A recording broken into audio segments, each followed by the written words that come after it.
Kingsley, Iowa, the community is celebrating 60 years of facility taking care of some of its residents in rural Iowa. The closest communities with similar care facilities are several towns away, like Lamar's, Lawton, and Correctionville. In November, Governor Kim Reynolds called rural communities the backbone of the state, home to nearly half of all Iowans and the foundation of our economy, culture, and identity.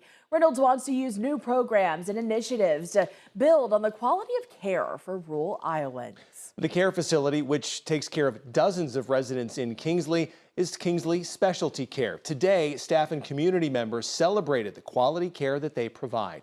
KTIV's Taylor Deckert spoke with staff who play a vital role in the lives of these residents.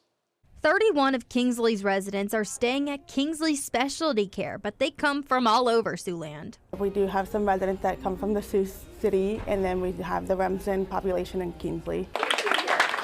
Dee Verscore has spent 13 years at the facility that served Kingsley for 60 years. I enjoy it. I enjoy the different things I get into each day. I like taking care of people. I like taking care of the residents. I like seeing them smile. The facility first opened as Broadlawn Manor on February 1st, 1965. Care Initiatives, a nonprofit organization, took over in 1989 and expanded services. So we do skilled therapy, long-term care therapy, and then we also offer hospice services through our Care Hospice organization as well.